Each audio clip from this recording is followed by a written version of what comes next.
As a kid, I loved Kung Fu movies, so I went to Chinatown, trained with a wise teacher, and became a Kung Fu master. Sounds simple, right? Not really.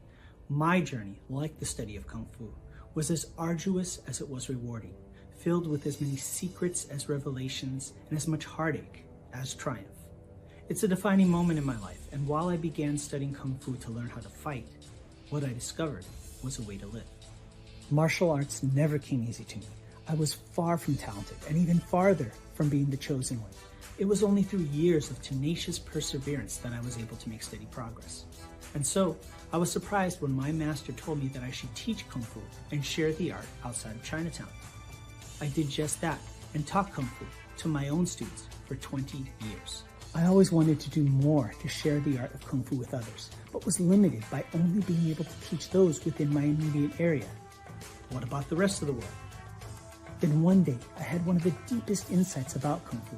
I realized that the punches, kicks, throws, and myriad of martial maneuvers are merely the delivery system for the true essence of Kung Fu, the philosophy and way of life.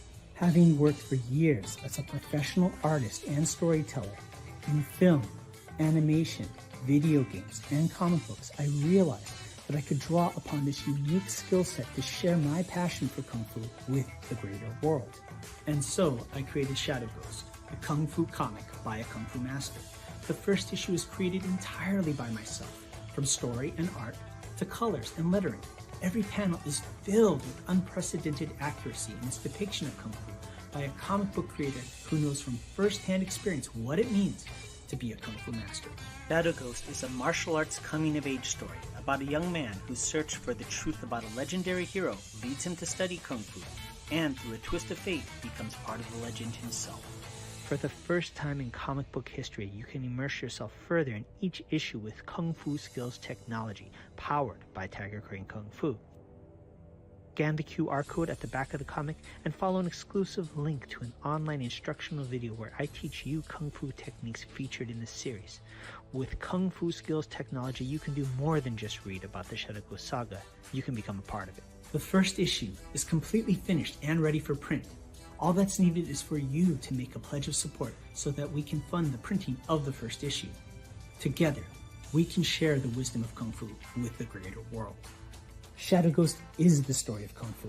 It's about the people, the art, the culture, and the philosophy. It's my story and the story of those that I've learned from, taught, fought, and loved. Join me and become part of the vibrant legacy in a place and time where we might not be the chosen one, but where we can make a choice to be part of something bigger and greater than just ourselves. I'm Sifu Curtis Fujita, and this is Shadow Ghost, the Kung Fu comic by a Kung Fu master.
Hi, I'm Plugo, author, illustrator, comic creator, and the art director for Kung Fu Magazine for more than 20 years. But I'm here to talk to you about a project that's really special to me. It's the middle grade graphic novel, A Tiger's Tale. Imagine the story of tigers and dragons and martial artists and monsters. So when I launched the campaign for A Tiger's Tale Volume 1, I did not know what to expect. But it succeeded thanks to a group of passionate backers. It was also awarded the Make More Comics art grant that year and was later featured as part of an art gallery exhibit.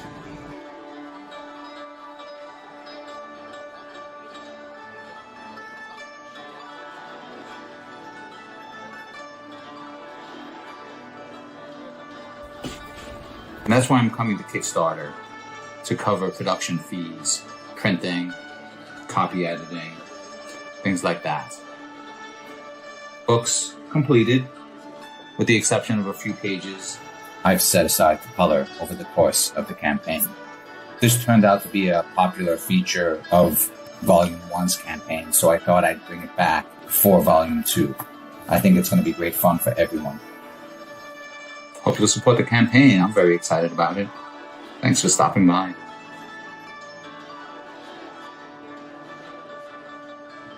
Okay, everybody, welcome to the Comics Foo Show, where we stand at the crossroads between comics, kung fu, and pop culture of all sorts.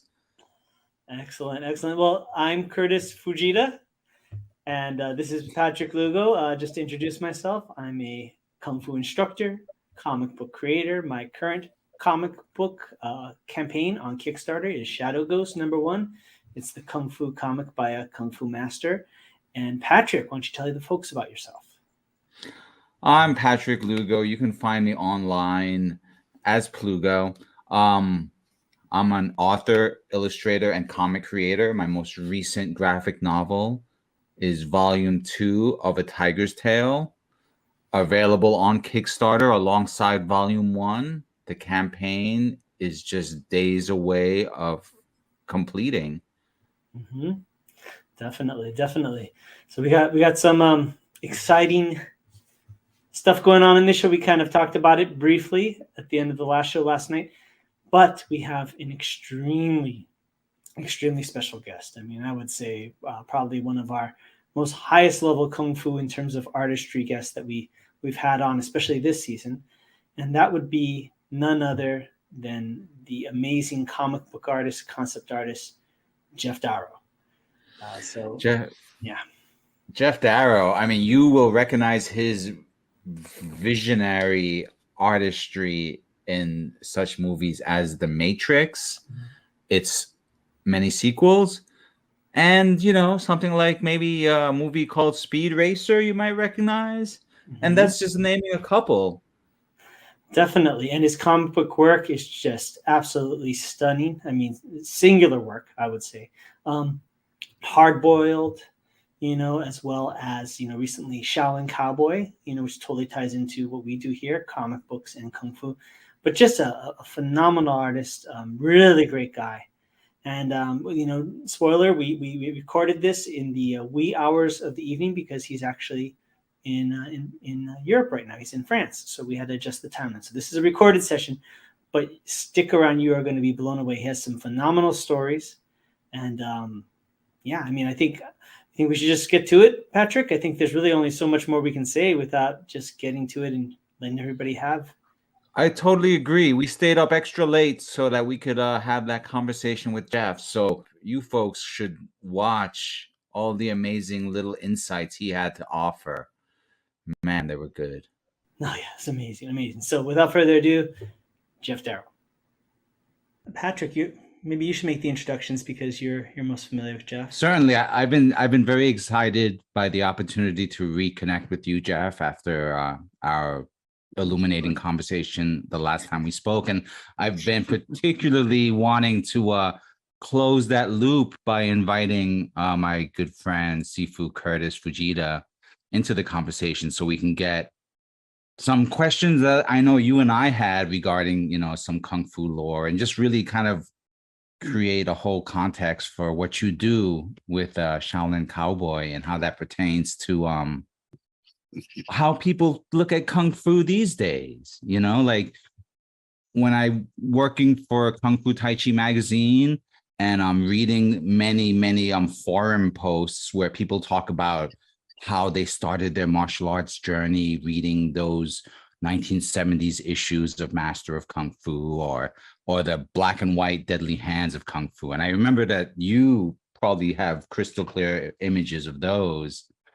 But, I was talking with Gene Ching, the publisher of Kung Fu Tai Chi magazine, and we were talking about how, like, these days, what are young martial artists looking at and being influenced by? And one of the key things that comes out is The Matrix, right? When The Matrix hit in 1999, how that really kind of gave people like a Western perspective of that genre, right? Of the kung fu genre. But then now in comics, Shaolin Cowboy kind of sits at the top of the comics hill.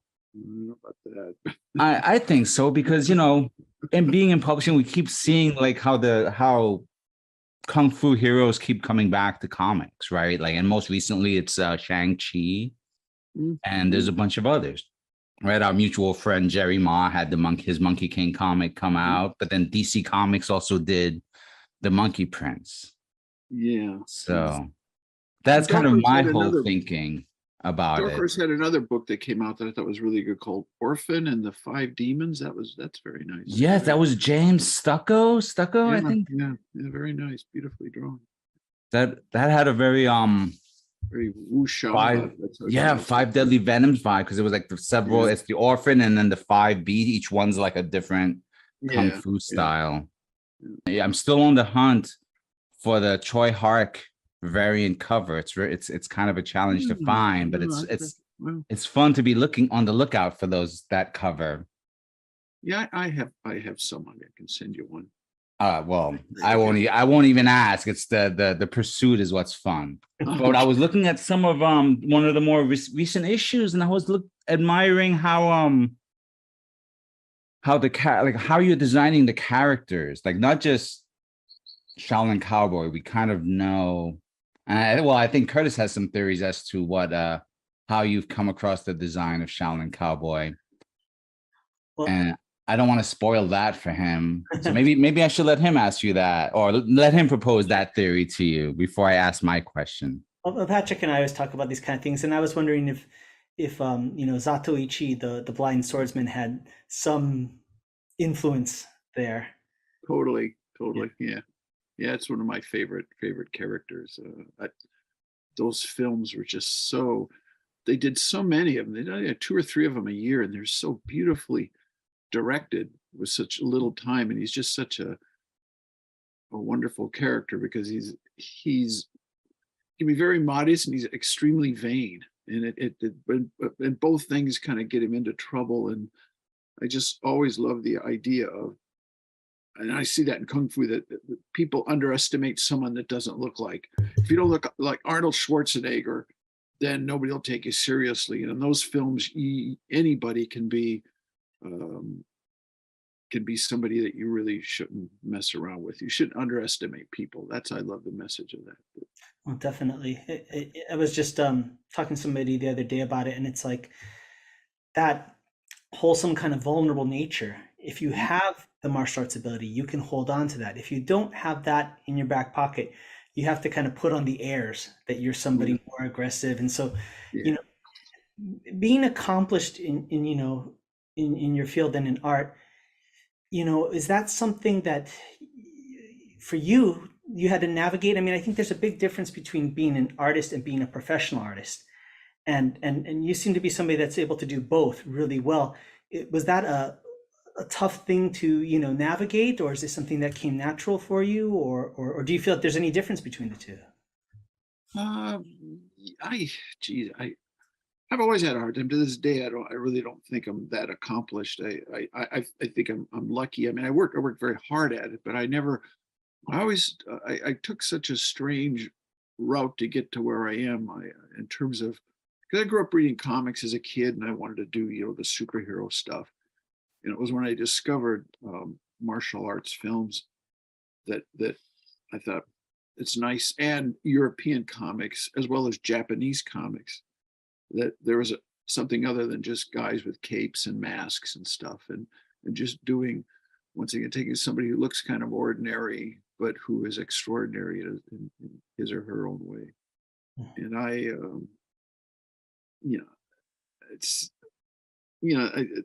it's not always easy, because the comics public kind of wants a certain kind of a thing, and it's kind of the same thing. But I think the comic is kind of find its own little niche, and I mean, enough people buy it where I'm able to keep doing it. Although people always ask me, I always get this asked question, when are you going to do something? When are you going to do like Batman or Superman? And so many people have done it. I don't care anymore. I mean, Yeah, I mean, there's no need to. I mean, it's been done, and do you feel that you know, there's a difference artistically between like bande dessinée and American books and manga, or is it more the subject matter, or is it just the whole outlook well, altogether? I think it's the execution as well. I Mhm. mean, in some ways, American comics are the way they are because they have to do them, on a monthly basis. In France, which is where I actually started, somebody will do like one book a year or a book and a half. This artist Mobius, Jean Giraud, who is very well known and a genius, uh, he um, he could do two, which was a lot, sometimes three. I mean, he was in some ways as brilliant an artist as he was almost like a Jack Kirby uh, of French comics because he could produce so much. But he just always that guy was always drawing. Just I'd go to he'd be at a party and eventually you'd see him over in a corner and drawing on a sheet of paper.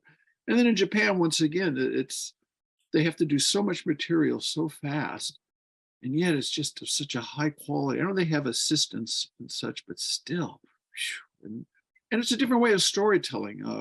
All three have a different way uh, of illustrating their stories. I mean, Americans are very fast and very dynamic. The French have a little bit more. The French, Belgian, European. It's a little more laid back. You have a little bit more of a lot of people sitting around and talking about things before they do anything. Whereas the Americans, they just jump right into it. They just start beating on each other right away. And then in Japan, you kind of have a mix of the two. Except I always found Japanese comics to be the most cinematic of all of them, because looking at manga, some of them are just like watching a Shambara and Jetageke. And, I mean, I really like familiar with Hideo Gosha. I mean, he actually, wrote a comic book that they turned into a TV show with Wakayama Tebisaburo. The Mute Samurai, it was as a comic book for first Oh, that he wrote. oh, wow. But they look like movies to me. And I've read a lot of Japanese comics because you can read Japanese comics in my mind without actually having to read the dialogue. Because I would buy them in Japanese. I couldn't read Japanese, but Yeah. I could basically tell what the story was. And when they did translate them, it was pretty close to what I thought because their storytelling is so fantastic and so dead on. That's So I so think there is a difference. And I've always myself have been caught kind of. I always feel like I'm in a plane over the Atlantic, somewhere between and the Pacific, somewhere between America, Japan, and Europe. So, that sounds like the story of my life. I'm Japanese, Irish, English, so that's every moment for me. Um, you kind of referenced Moebius. yeah, What was, because I've read a little bit about, the relationship between you two, but what was that like? Because if I understand it correctly, didn't you kind of start from the fan standpoint or from it, from that, and then went into the collaborative aspect with him, or what was that like? yeah. I was just a huge fan of his because I discovered his comics in the '70s. I was in high school in a book called it was Maurice Horn's History of the Comic Strip in the World. They had a few panels from his books in there, and there was a bookseller in California called Bud Plant. He's still Oh, around, great. and he had European comics. They were like $3 for one, and I ordered one of Mobius's. His name was Jean Giraud. It's Lieutenant Blueberry, a Western. I like Westerns as well, and I was just amazed by it. And so I was just such a huge fan, and I'd show that stuff to other people, like other guys, other comic aficionados, and they go, "Yeah, but you can't read it." Yeah, but look at the pictures, for God's sake, they're so beautiful. And I was just a huge fan of his. And then I moved to Los Angeles from Chicago, and I'd heard that Mobius was working for Disney on Tron, and I knew a man who was he was working on Epcot Center, so he had kind of a big job. He was like head of one of the pavilions, And he was at Disney. I said, hey, there's this guy at Disney. If I could just meet this guy. It was so crazy. And he was very mysterious. Nobody knew very little about him in the United States. And he said, what's his name? And I gave him his name. And about 3 days later, he goes, well, we're going to have dinner with him on Saturday night. And I was like, and I still didn't believe it was actually going to be him. And we became friends. And I never told him what I did. He said, what do you do? I said, well, I can kind of draw. He goes, can I see some of it? And that's how it started. He liked what I did. But I was always too shy. I'm one of those guys. Look at my drawings. I say, I'm probably afraid of rejection as well. But we became friends, and I decided to move to Europe and see what it was like because I love French comics so much. And he introduced me to his publisher at the time, which was Metal Hurlant, which is the French version of heavy metal. Yeah. And my first thing I ever did was printed in the heavy Metal Hurlant. Yeah. Wow. That's amazing. One thing I've always enjoyed about both your work and his work was the landscapes and this kind of almost transcendent kind of establishing shots, and just this feeling of it just evokes this kind of otherworldly, even if the settings look like somewhere in the Southwest, or it's just a different pace to just kind of reading a book, almost something spiritual. He was somebody that, and I kind of learned from him, was just the idea of, if you draw something semi-realistically and you try to make it in perspective and such, if you put something weird in there, it looks even weirder.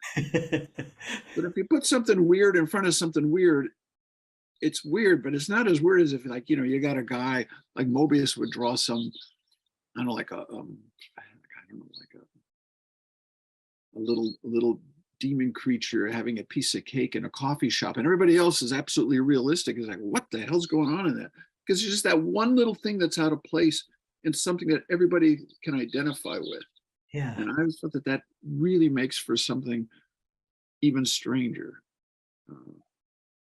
Well, just earlier, I was looking at some of the latest issues of Shaolin. I think it was issue 5 or 6, where right in the background of a bigger scene, there's a pterodactyl swoops in, steals a baby, and it's like this whole other story that's going on just in this one little, postage stamp sized part of a larger panel.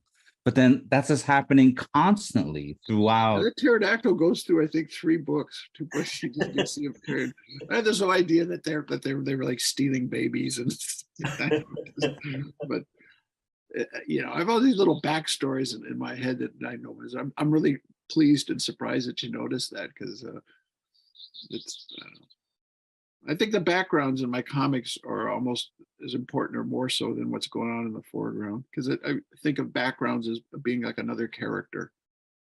Well, there's so much commentary that's going on, between like there's the advertisement and the billboards, but then the graffiti, but then there's like the tattoos and the tattoo choices, and then it's just like goes on, and it's just like the layers of reference. It makes me wonder, are you pranking some of your friends or maybe some rivals? A lot of it is a little of what's going on, I think, in the United States with just in general. I mean, the gun culture, and I'm not against guns, but I think there's certain guns nobody needs to have, and there's certain equipment nobody really needs to have. But I never want to do is like have somebody stop and say, talk about it. This is wrong, blah, blah, blah. I just kind of like, well, look at the pictures, and you don't have to see that if you don't want to. You don't have to. I mean, it's almost like you ramp it up in such a way that it's like having your cake and eating it too, because you still have like the John Woo style gunplay going on, and that's just like, F yeah for anyone who's into that. You've got those frozen moments of just like, the gunfire. So quick little technical question. How closely are you working with your colorist to get some of that? To be quite honest, because I worked with a few, but Dave Stewart, who does the color art, at the very beginning, he asked me, what do you like? And I sent him mostly Hiroshige and Kuniyoshi and wood block prints, ukiyo-e. I love that range of color, along with there was a Russian illustrator named Burlyman, who also, his stuff looks very much like ukiyo-e, very subdued colors. And I sent him this stuff. And I said, this is the range of color I like. And that was it. And he sent me back, and I go, yeah, that's it. I very seldom had to change anything. Every once in a while I go, yeah, could you put a little more splattered blood on his face? Like at some point, this one of his stories, he comes bursting out of this creature, and he's kind of clean. And I go, well, he's just burst out of this thing. He should have some junk on him. But other than that, he puts so much work into those things. And I've hardly ever, every once in a while, something like, well, you see this little thing, that's part of his shirt there. You've made it flesh colored, but that's actually part of his shirt. But if I have 5 or 6 little notes on an issue, I'm surprised, because I don't know how he is able to understand, especially in those very complicated overlapping figures. He can tell that that's part of a finger, that's part of a gun, or that's a cigarette butt, or just, he's just amazing. Or just even like the flash of the gunfire, Yeah. So like that's brightly colored, but then the gun itself is still trapped with the black lines. Yeah. So. I mean, I do it with, it's a French, what they call ligne claire, which means clear line. That was something I picked up from, once again, because Mobius, when he did his Western, Lieutenant Blueberry, it's more heavy black shadows. Milton Knifish, if you would, if you're familiar, or Alex Toth maybe. Yes. But when he would do his kind of science fiction stuff, it was a ligne claire, clear line, which is a school that was sort of based somewhat on ukiyo-e, and it was also made popular by Hergé on Tintin. Tintin is the pinnacle of a line clear.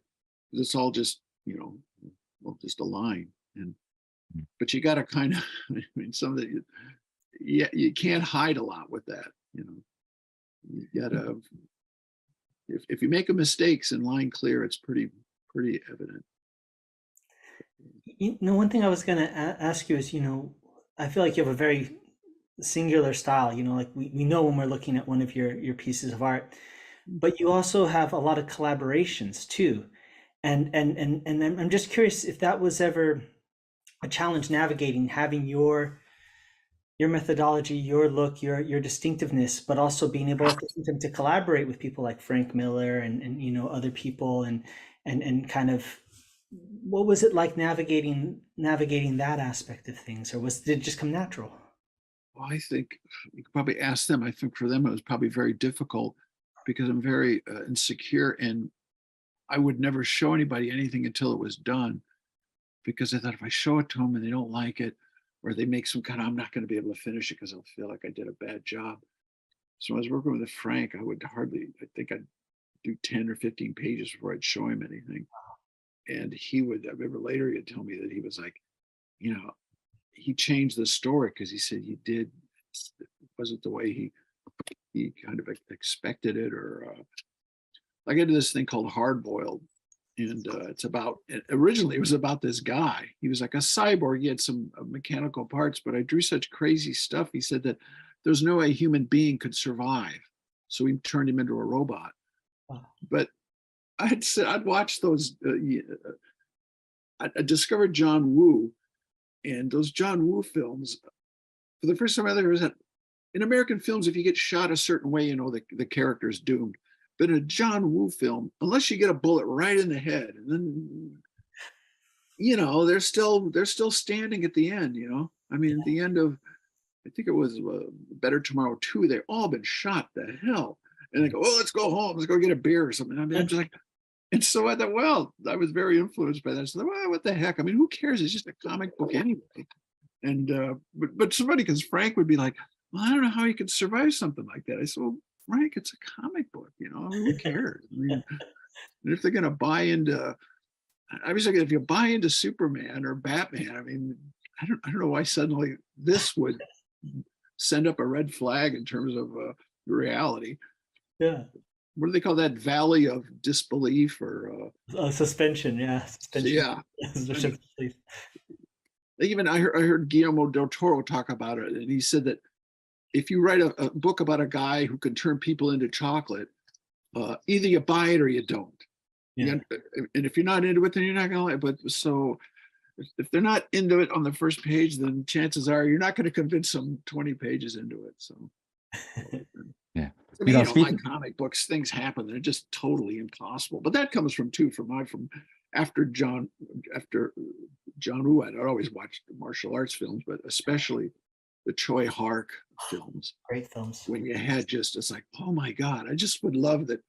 Like, I think it's in one of the Swordsman, one was he produced where like Jet Li or someone's running across a field of wheat, and somebody just says, "Oh, he's grass walking," and they just said it kind of like, like, "Oh, he's taking a jog." And I love that they take for granted that people could do that kind of stuff. Oh yeah. Hollywood, they've been like, well, I don't know, because when I worked in the Matrix, they thought all that stuff was goofy. Warner Brothers. Really? I remember them saying that they thought that the only guy that was really convincing in Kung Fu was Steven Seagal. Because they had tried to get Jet Li in that would be great. and they were like, no, because Seagal's he's the Kung Fu guy. Oh. Jesus Christ. Anyway. Yeah. That, as a martial artist, that hurts. That's like when somebody's saying like, chow mein, fettuccine, it's all the same. Yeah. It's all It's like it's yeah. But eventually, but the one interesting thing about that whole thing was that they had introduced, they'd showed the Wachowskis, they showed Warner Brothers, they had copies of these films, and they showed them. And Joel Silverman, who's not, he's whatever he is, but he's like, wow, he could see a gold mine when he saw it. And he got a hold of Jet Li, and he put him in some movies. Yeah. So and I met Jet Li, and I said, if you've done anything in Hollywood, you could probably say thank you to the Wachowskis, because they were the guys that showed you to these, because they're very close-minded there. Unless they react when it's become a hit somewhere else. They never want to be the first guy to like commit to a Jet Li or a Stephen Chow or so many other. Yeah. I was watching an interview with you. I think it was on Kayfabe, and you were talking about your experience working on that, and it just seems like you didn't compromise, your work on that, or even just didn't fall into that trap of being kind of wowed by the whole Hollywood, hierarchy, or Yeah, because I always wanted to draw comics, and when you're working in Hollywood, you gotta have to do. I admire those guys out there, because, one week they're working on Jurassic Park, the next week they're doing Stuart Little. I was like, how do you switch gears from that to that? Because there's so many things that I would say no to. I don't want to do that, because I would never take a job if I didn't think I could do it. Because even when they sent me I asked to see the script for The Matrix before I agreed to work on it, which I guess really annoyed Joel Silverman. Who the hell does this guy think he is? And it wasn't I thought he was anybody special. I just thought, if I can't draw this stuff, I'm not going to take their money, because it's better to say no than to do something and get a bad reputation. And I read it, and I thought, well, I really like it. I'm going to try and do it. I hope I can do it. And if I did it or not, but I did work on them. And it was, and I was as where I could watch all the stuff that was going on. I saw how the stars got treated. I saw how the guys that weren't stars get treated. And you see how, the Wachowskis were always really good with everybody. They treated everybody equally. But you see the studio people, they'd come in the office, and there were people they wouldn't talk to because they weren't their level. And the Wachowskis were never like that. And Keanu was like that too. He was just so wonderful with everybody, and very, very open. And it wasn't like, don't talk to Keanu. He hasn't had his coffee, or don't talk to Keanu. He's just had a cleanse, or whatever. It's just very open. Well, Keanu Reeves is someone that's been very much, embraced by the Kung Fu community after the work he's put into like sticking with it right Yeah, after the Matrix, and sticking with Tai Chi, and then like now with the John Wick work, yeah. he's still kind of delivering on that level. But I was thinking about your mention of John Woo, and I see a lot of John Woo in the more recent pages from some of the gunplay scenes. I don't want to spoil too much of it for those who haven't had a chance to read it, but some of the let's call it the gun fu Yeah. scenes that you have in Shaolin Cowboy. But it got me thinking, like, I want to get a little nerdy about comics, and I don't know.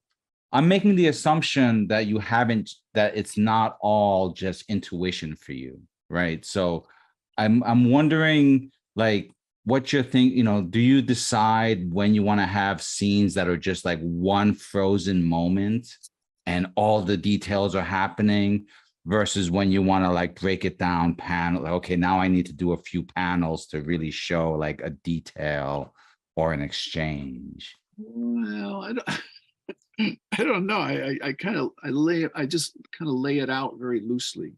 Mm-hmm. I know that there's going to be a gunfight, and then I'll start drawing it. And a lot of those things happen afterwards. Like, oh, what if this happens and this happens, and um, I can't Right. say it's I can't say it's what do you call it improvisation, because you can't with because you got to draw. But in some way, it kind of is. I mean, the story kind of changes.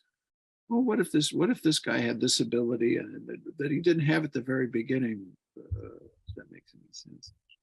I don't. So you kind of know that you're starting off at this Yeah, point and you want to get to this point, that's about but as much as I but know but generally. then along the way you're like, I really want to draw this one epic scene where I could just show him blowing up a whole room with his action or something. Well, I mean, and this one a little more because I won't give it anyway, but he gets angry because of what these people have done, these hateful, supposedly upright people have done, and he goes in there, and I mean he's a murderer. He goes in there and he really just kills all those people, and they're despite the fact they have those guns and they're shooting back at him, but he instigates it. I mean, in theory, he would be arrested because he's like a mass murderer. But, It's a righteous fury yeah, he's delivering. but there's a lot of, I mean, there's so much collateral damage in the world these days. It seems like I draw that quite a bit. It's just like it seems like human life doesn't have so much value for many people. Is it cathartic for you sometimes to just Yeah, draw these crazy scenes yeah, and just like that just one was because I was so angry about stuff that was going around. mhm. And you say I go back to the whole.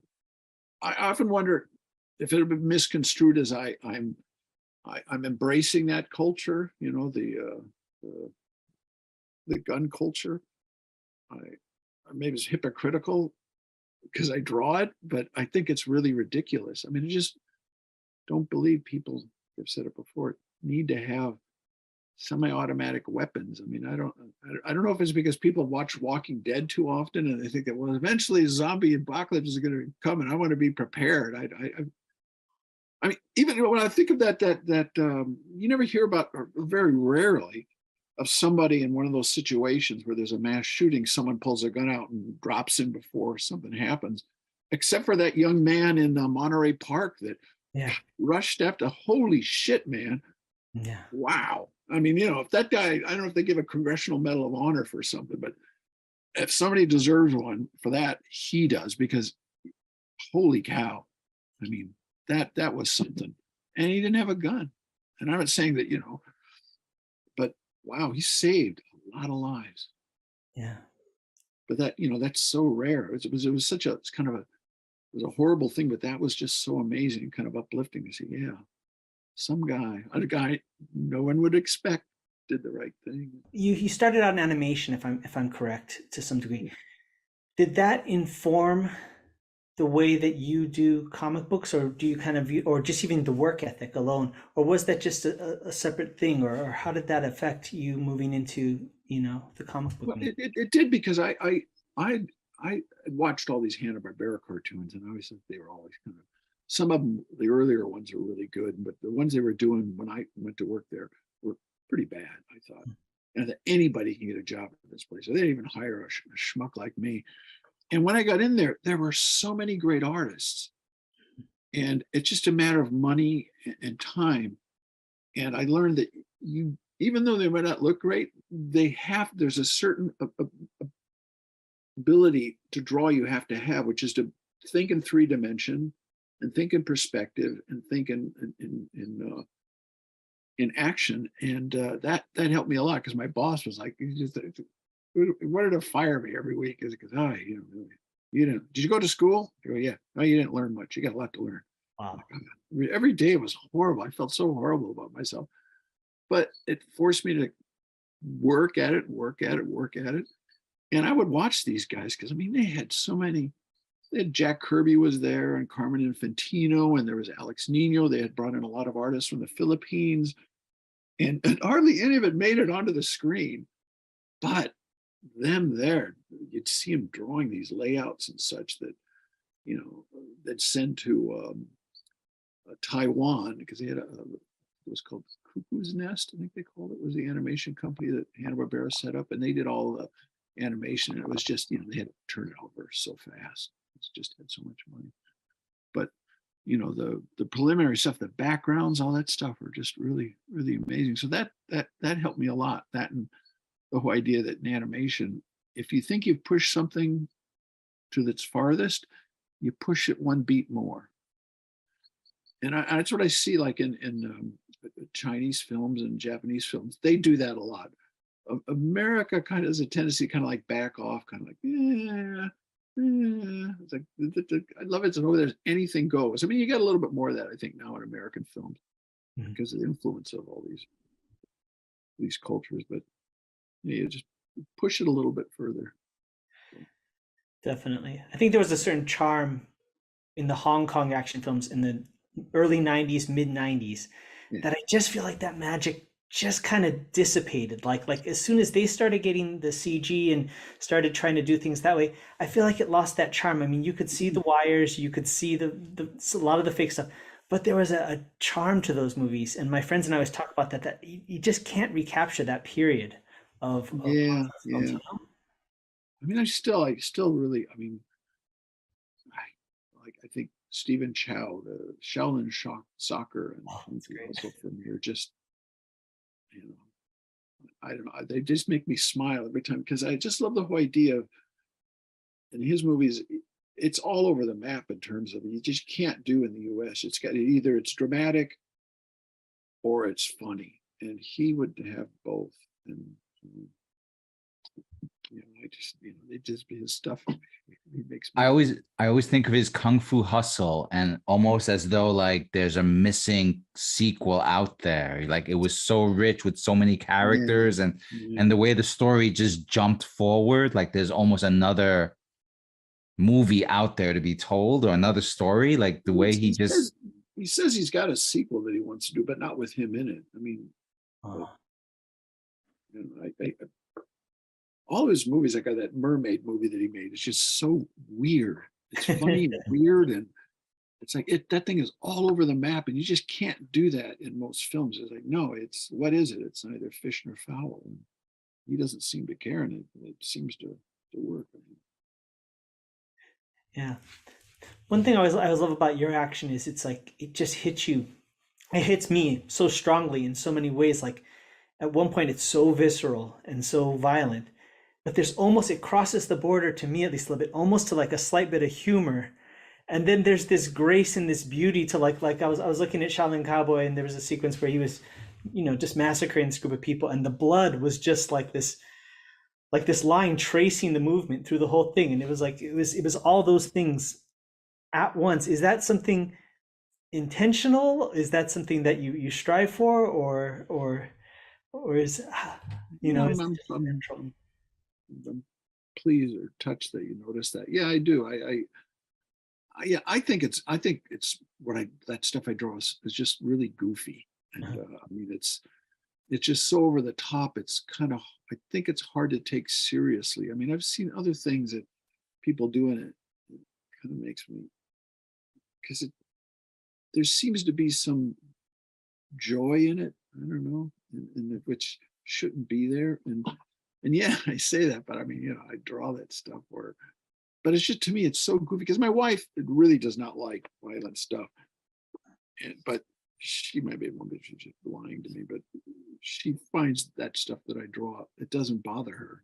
It just seems so over the top. And I think a lot of that comes from, once again, from watching some of the John Woo stuff, because that stuff to me is so over the top. And Sam Raimi, his Evil Dead movies were just, I mean, because I hate that kind of stuff. I hate like Saw and all those kind of films. I can't watch that stuff because it's serious about that gore, and whereas Raimi is like, it's just, I mean, so goofy. You know, there's him just constantly being splattered with blood, and I mean, the guy that cuts his own hand off, and like, is like, then realizes he's like, oh, I win, and oh wait, I just cut my own hand off. That kind of crazy stuff. Just, but yeah, and I sometimes I try to use that, you know, the blood sometimes to kind of give motion and direction, and because I don't do too much like speed lines. I wish I could do those, like the manga stuff is Jesus, those lines that those guys do. Yeah. I saw there's a tutorial on there by this amazing artist named Urasawa. He has a show on YouTube called Man Ben. Now he has his own channel called Urasawa. And he talks about how when he started out, he spent a month learning just drawing those speed lines. Wow. And he showed how to do it. And it's just, wow, it's amazing. I mean, because it's just so precise, and I just don't have the patience or probably ability. That's part of like the studio structure, right? Like that dude just does the speed lines. Yeah, or the buildings, or the guy does the cars. And I visited a couple of those guys' offices, and it's just, I don't know how they do it, because it's even with those assistants. I mean, Mobius, he told me he tried to have an assistant once, and he just would end up redrawing everything. And I go, yeah, because even me, it's like, I worked on a film and I was giving people work to do, and I felt really bad about it. I go, well, I should do this, and well, it's not exactly what I want. And it's hard to give stuff to other people. Do you think that in that sense, it's not necessarily a matter of control, but you kind of have to give some of that creative vision when you bring people, and even if they're supposed to be kind of a proxy of what you're doing, I would think, you know. And when I work with, for instance, the color artist Dave Stewart, like I said, I've given him very little direction other than what the palette of color that I like. Because also when his, you know, it's like he's my partner, he's my partner in a way on this comic. I mean, it's as much his as it is mine because of all the work he does on it. He what's his vision of it is. I mean, he'll talk to me about, you know, he'll say, well, maybe if, you know, this, what do you think the color of this monster should be? Oh, it might be interesting if it would. But often I just let him, because I feel if people are invested in that way as well, they'll give a little bit more of that, as opposed to, oh, make the shoe blue and then make the hat red and make sure the pie he's eating is blueberry, not cherry. And I mean, I've seen comic strips like that where everything is, you know, there's a Jacqueline Suzanne paperback on the coffee table, and there's a glass of tea and a photo of Harlequin or something. I don't know. Well, I mean, make me crazy. There's like a new generation of comic artists who seem to be very like focused on deconstruction in terms of like how it's done, and like rules and whys and like methods to get to the finished project. And I wonder if like more seasoned and more artists who have, you know, been doing the work longer have that more internalized, so it's not necessarily something that you could like create a formula for. Yeah, I know, because I don't know if I have a formula. I know I was thinking, well, something Mobius said to me. He said, well, you know, I spent 40 years learning how to draw so I could forget about it. And I can see, because he'd watch him draw, and, you know, he could, you know, I'd see him have his bad days too, which is always very encouraging. It's like, oh, even he has a problem sometimes. But I know that because sometimes I'll listen to that cartoonist kayfabe and they'll start talking about guys that they're talking to Dave Gibbons. And he was talking about using this 9-panel grid. And I know Dave, and I go, I have no idea what you're talking about. And he goes, well, I could go on for hours talking about the grids. And if you hear other people go, it doesn't, I don't myself, I don't know. I just go, I think this panel should be like this. I like CinemaScope stuff. If I could draw a comic, I wish that every page was just like in CinemaScope because it gives you so much leeway for drawing. Well, I've seen you do it a couple of times when you'll do like the CinemaScope across the top of a page, and then you'll like each page will be like a series of panels that like almost zooms in and focuses on a specific sequence of actions. Yeah. You do the thing. You have the close up of the guy with the hand on the going for the gun, then you cut to the eyes, and you cut to the other guy's eyes. That's sort of Leone thing. Then you cut to the hand hitting the gun. Then you cut to you either go to a wide shot and have everybody getting shot, or you just keep it all in close up, depending on how fast you want it to go. Because when you do, I think when you're doing the small panels, it should be fast. It's going because they're small, so well, it's like beautiful. Like, you also for the aficionados, you got a flying guillotine slipped in there as well, and force that. I think I put that in there because when I heard that, I think I drew it before he died. That movie freaked me out, man. I couldn't watch it. It came. I saw the trailer and that weird music. It was like German techno music that they would play every time he would show up. And you knew somebody was going to lose their head. When it come on TV, I'd turn it because it bothered me. It's so funny because I had a real aversion to gore, and oddly enough, and those movies, maybe because it was so kind of fake looking, it kind of looked real because it was just that you hear that music and you'd throw that thing across the room and some guy would lose his head. I'm like, holy shit, man! It freaked me out.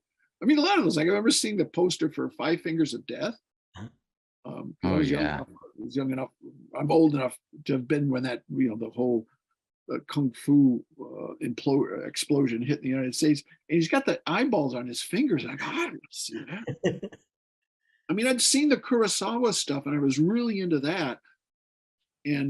But blood splatter. I had been freaked out by Bonnie and Clyde at an early age. The end of Bonnie and Clyde, if you've ever seen it, where it was before Sam Peckinpah, and they're just doing this kind of what Sam Raimi would call a chicken dance because they're getting hit by bullets and they're flying around, and that scared the heck out of me. And so anytime there's anything like that, I remember Billy Jack. I really like those Billy Jack movies, and in that second one or the third one, I don't know how they had this sound effect every time somebody would get hit by a bullet. They must have slapped a slab of meat because you hear kind of you never heard that in a movie before. Like the impact of the bullet hitting the flesh, and all these people are getting hit by these bullets, and I go, whoa, that was rough. Yeah, it's funny what'll turn you. Like we're talking about gore. I can watch a gore movie. If there was a movie of somebody getting a paper cut and a close up of that, I couldn't watch it. Something about that is just too much for me. Yeah. Yeah. One thing I was noticing looking at the book was I really love the design of Shaolin Cowboy, the color scheme, the three primary colors, which just harkens back to all the classic heroes, Superman and what have you. I'm assuming that was an intentional decision. Yeah, that was I picked those colors because I wanted it, one, because of Superman, red, yellow, and blue, and whenever I'd seen color images of the Monkey King, there was red and yellow and blue. Yeah. And so that was important to me. Yeah. That's great. And just what I always enjoy so much about your work is like, even when there's the mob of goons, I can look at the design of any of the goons and I could see a series about that character, amidst the crowd. The detail, the silhouette, the care and the costuming, I always think about the dialogue that they must be having when they're sitting around. Because if you go into a coffee shop or something, you sometimes just hear a dialogue that is just so or people walking down the street. I remember sitting on my front porch with young ladies walking down the street, and she's like talking about her, some infection and the pus that's coming out, and she's talking at the top of her voice, and it's just a little bit. Well, when the pus is coming out, I'm not going to. And then she's down the street, I'm like, holy shit, man. I remember when I was a kid growing up, I remember my parents would hear them talking, and they go, "Did you hear about Betty? Betty, she's pregnant." Like, and as a kid, I go, "What is pregnant? Wow, it must be something really bad," because they would whisper it. Now they're talking about, like, well, my uterus was removed, and they put it on a plate right in front of me, and I was like, what happened to that? And it's Well, I mean, these days they'll be quick to just snap a photo and post it, right? Yeah. And I noticed that you were doing that quite a bit within some of the characters of the thing, where they're like trying to take selfies in the midst of their combat. And because you see these things like where somebody's saving somebody and they're filming themselves saving somebody. I'm like, well, how, who has that, save them, forget about the fucking telephone. Yeah, it's amazing to me. Or they're donating food to a homeless person or money, and they make sure they film themselves doing it. It's like, I think you're missing the, one thing I would be curious as an artist, but also just living where you live. Do you feel that as an artist, it kind of nourishes your creativity being there rather than being here? Like, I know the few times I was able to go to France or like to Paris or something like that, just the fact that you're in a different environment and that there's art in the architecture and everything around you. Do you feel as an artist that's important to your creativity, or do you feel that is that just something that's an aside? Or well, I think it probably would be to most people, but myself, I'm so kind of crass. I think that I'm always sort of attracted by the more cynical nature where I look at things, and like for instance, just people filming. If one of their friends is getting sick, they're filming it. Like, oh, what are they going to do with that? Are you going to post that? And then that's the kind of stuff that I remember. I remember one time when I first moved here, I was living in Paris. It was 20 some years ago. People said, "Oh, take some pictures of Paris to send us and bring it back." And I just realized no matter where I went in Paris, there was always dog shit. People wouldn't clean up. So I have pictures of, like, they got the Eiffel Tower in the foreground. I got like this pile of dog shit. I'm at the Montmartre, and then I take a picture and they go, "What is it?" They go, "Oh, that was my kind of statement," because people wouldn't clean up after their dogs. I mean, they kind of do it now, but and then they turn the whole thing in. What I love about the French culture is, like, we got to do something about all this dog shit. We get some PR guy. We got to turn this around somehow. What if we said that if you stepped in dog shit, it maybe you're gonna have good luck the rest of the day? And there's like this thing now. If you step in dog, it's like, but it has to, I think it's your left foot that has to step in it. But it's like, what PR game? We've turned around. People aren't worried about dog shit anymore because they want to get some good luck. I got some good luck today, honey. Oh, did you step in dog shit? Yeah. Remember the phrase "merde"? Merde? Yeah. Well, a lot of time the phrase when you say good luck to someone in French, it's "merde, merde, merde." And I always wondered what that meant. Where did that come from? And it comes from when they would have a play in Paris. If it was a successful play, everyone would come, and they would come in their carriages with their horses.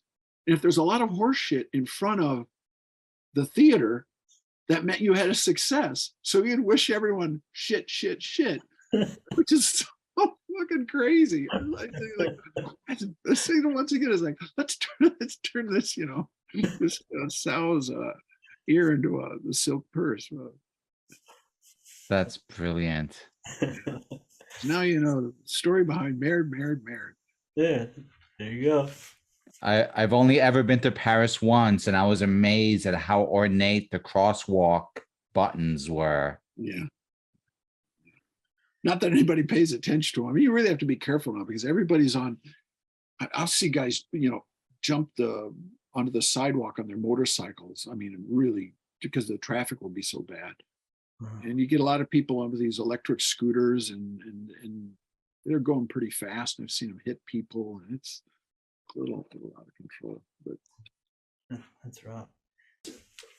from you, like introspectively, like how do you feel? I mean, do you feel that your art's evolved a certain way? Can you articulate like, okay, well, when I first started out, had this mindset, and this is where I'm at now, or has it just been kind of a fluid process? Or I've always tried to, because I've been very influenced by movies, and I always wanted to get a certain sense of scope and depth, like the scope that I would see in a John Ford film, or the sense of composition that you'd get from someone like Kurosawa or Ozu or Kenji Masumi, who did all the Zatoichi movies.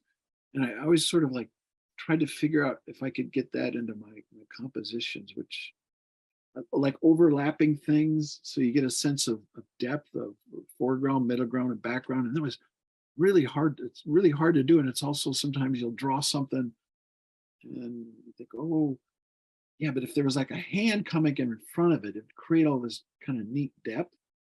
But then I have to erase stuff I've drawn, and it's like, yeah, but I finally got that thing drawn, and I have to erase it out and put it in because it looks better. But so I've made an attempt to. That is something that's always interests me, is to get better compositions and just that's a sense of depth. I don't know if I've achieved it, but I keep trying.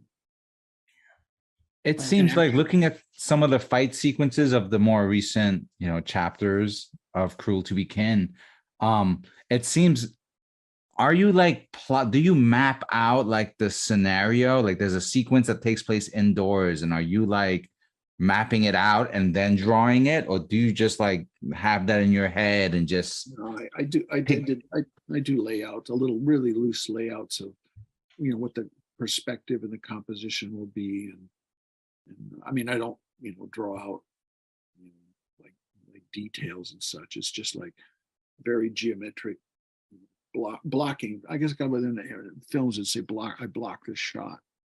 Mm-hmm. And as I'm drawing it, because I get bored, I go, what if there's like a crab crawling up the back of a chair, or there's a poster of, Jesus drinking a beer in the corner, and just things that I think are find amusing. Because I mean, it always seems like it's in a space, like it's like you can step in there. Like if you could get into that comic, you can step in and look around. Everything seems to have a place, like it's a reality rather. Yeah, that's what I've been kind of trying to do. I don't know if I succeed, but I like that idea of, it's of that. I find it's really fun because sometimes people, I'll look, I guess I'm vain enough, I'll look to see what a review of it is. And they always go, it's so crazy and wacky and its own sense of reality. And I go, I don't think it's that crazy and that much crazier or wackier than Superman or Daredevil or Spider-Man. I mean, that stuff is all really acceptable to people. Yeah. I mean, because when you think about the how Spider-Man would work with those webs, I don't know. I mean, you either buy it or you don't, but it's I don't know how those web things would work, that he could actually swing through the city like that. It doesn't matter because it's a comic, but that they buy. But then me, oh, he's got this talking lizard in it, and it's really crazy. Well, what? That's crazier than a guy that has the powers of a spider. It's all pretty goofy. Definitely. Are you do you have any thoughts as far as adaptations of comics into film? Do you feel that it's something that's successful oftentimes, or it's varying degrees, or do you feel like we still haven't really seen a good adaptation? I oddly enough, as much as others, I really don't follow much of the comic book adaptations. I'm trying to think of ones that I mean, I thought Logan was really good. That I'm not a big, I was never a big X-Men guy, but that one I thought was good. And the Christopher Nolan Batman, some of those things I really, really, really liked. And I mean, the looks of them. I mean, that first Batman, that I always thought they didn't have enough action, because they got him in that rubber suit. So the Michael Keaton ones, I think they look really good, but he used to kind of like do this one because he's got that rubber cowl Yes, yeah, thing. neck brace. You can't really look, and he just kind of does things like this. He doesn't really, and Christopher Nolan at least had him in action. But I look to those. I find that I find the kung fu movies, the martial arts movies, a lot more comic booky than than these supposed comic movies, except for Shang-Chi, which I thought was fine. I liked it most when it was set in a real world, when they got to that fantasy thing with the dragons and stuff, and I like that kind of stuff. But it's kind of like, I don't. It went full kaiju. I was kind of surprised, Yeah. Yeah, it was originally called Master of Kung Fu, and I was like looking forward to seeing a Marvel Kung Fu movie. And I got that for the first 20 minutes, and then it became something else, So I mean, I think the best comic book movies out there are those John Wick pictures. I think those things are just.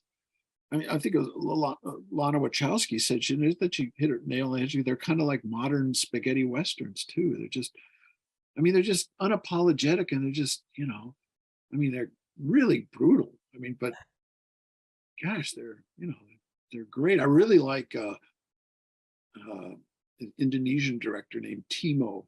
I can't think of his last name. He's got these two films on Netflix. He had one called The Night Comes for Us. Yeah. Mm-hmm.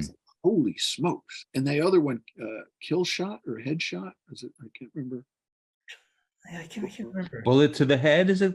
No, it's something like Kill Shot or Headshot, but they're both on Netflix, and it's like, they're wow. I mean, especially that The Night Comes for Us. It's like, oh my God, there's some stuff in there that even had me screaming with the air conditioner, which I was like, oh, my wife turned around. I can't watch this. Even I was like, oh wow. Anytime anybody brings piano wire into a scene, I get nervous because it's not gonna end well. Wasn't that? I like that way better than Shang-Chi, because like you said, 20 minutes into it, suddenly it's like somebody saw Crouching Tiger, Hidden Dragon, but that. And then we got to put some of that stuff in there with some monsters, and only not as good. I mean, it's kind of like, it's funny because you think the stakes would feel bigger with the big kaiju and all that, but they didn't feel as big as the actual visceral fight scene between just people on a bus. Yeah. I don't know why there's a sense of danger to it and involvement, and there's more like that, but that's. They did at least have the landlord from Kung Fu Hustle. Yeah. So they did it was nice to see he's got a nice new place to hang out in, Yeah. It made me think. I remember when I was working on those Matrix movies, and we started up on the sequels, and we were in this building, and Wu Ping came in. Wow. And he just come from Hong Kong, and he wanted to show us this movie he had just worked on. And it was Crouching Tiger, Hidden Dragon, but it was what they called the cinema version, which is he bought it at the airport in Hong Kong, and it's like a bootleg that someone went in with a camcorder and filmed it. Part of it was in the theater, because you can hear that kind of like that theater sound, and then some of it was like off a moviola, and I'm laughing because we're watching this movie, and and he's like, yeah. This is a movie I made. It's like, well, it's not in the greatest light to see that kind of version of it. And he was just kind of like thrilled, or it's so funny that the movie had only been out for like 3 days or something in Hong Kong. And they already had these bootlegs. And we're all sitting in this room watching this thing. And the sound would go from like, how are you doing, to how are you doing? And back again. And sometimes the angle the thing would go like this, because they're watching that movie, a bootleg with Wu Ping. That was pretty funny. What was he like? Were you able to interact with him on a fairly regular? Just a little bit. He was pretty busy, and he didn't speak any English. And because I had big fans, they brought him in. And I was really kind of embarrassed because I brought a couple DVDs to have him sign, and one was his film, and the second one was I hadn't seen, but it said Wu Ping on the cover. But it wasn't one of his movies. He goes, I didn't make this movie. Oh, no. Like, oh, and they're like, oh, Geof. Oh, I go, well, it says this guy, it has his name on the cover. So, but I'd go and I'd watch them do the, put the guys on the wires and stuff. And yeah, it was, he had his whole group of people and they were always betting on stuff. They would bet on who was going to like, oh, who's gonna hurt themselves today. And they would laugh like, oh, look at him, he hit his head on the beam. Jesus Christ. That's the people doing the stunt coordinating or yeah, his whole, he had his whole team there. There was I didn't realize he was there because he looks a lot like his brother. I would have loved to have gone up and talked to him. I don't know which Yun it is, but he's one that's in Taoist drunkard. He's always, sometimes I think he plays a woman sometimes in films. He has these buck teeth. Yeah. And I think that guy's great. He's really good. And he was part of the team doing this. They had a whole bunch of, because they had all these guys. They were filming this scene where he fights all these Agent Smiths in this courtyard, and they had built that in an airplane hangar. And so all these guys are on wires. You can see all these guys yanking these wires and pulling them up into the air, and they're flying around. And I said, geez, can I do that? And they go, yeah, okay. We're all going to shut down. We're going to wire up Geof Darrow and bring him up into the air. And it'll cost us I don't know what it costs him, $400,000, because that's it would have taken 2 hours to do. It was funny watching him and seeing all those guys. I always like to ask people when we interview them, and because of your experience with martial arts actors in films, for you, what's one of the craziest or most outlandish things that you experienced or saw as far as a level of kung fu or ability in that? I would be curious what well, just personally speaking, I worked on a video game with Jet Li, and I went to his house, and I asked him questions I had always wondered. I thought I had the answers to him, and I was right. I said, ask him about these kung fu sequences. And I always thought that they were big fans of Buster Keaton. And I said, when you guys are doing these scenes, I mean, you don't write this stuff out. I mean, do you like know it's going to be in a tea house, and you get there and you say, well, we can do this and that, and we can do this and that. He goes, yeah, that's generally how we would do it. They didn't it wasn't written into a script that, we could take the chopsticks and throw it and go in for one ear, come out the other, and hit the guy behind him. That's all stuff that they would come up with as they looked at what they had to work with. Yeah. But this guy that took me over there, because I was going to take some pictures of him to work on this game, had a bull mastiff. And those big dogs. But it's a beautiful, very gentle animal. But so he comes and he picks me up, and we go over there, and he's got this dog. I go, Jesus, you're taking your dog with you? He goes, yeah. I said, did you tell Jet Li you're bringing this dog? He goes, no. I go, that was me, and I was bringing a dog like that to somebody's house. I'd let him know. Yeah. I mean, they look like, it's like a pony with teeth. Wow. And so over there with Jet Li, he was, the whole time he was there, whenever that dog would come around, I'd see him his body language would change. And he would kind of like he was always ready to do something, because he was very uncomfortable around that dog. Sure. That to me was pretty cool to watch. And then I asked him to do some stuff. And I remember he threw a punch at me, and he stopped like right there. And I could feel. It didn't touch me, but I felt something there. Like, I don't know if it's chi or energy, whatever. The chi projection. But yeah, I mean, I felt it. Like you see those weird, you see somebody hits in their face, like, blah, blah, blah, blah, blah, like that. I wasn't like that, but it was like that much of that.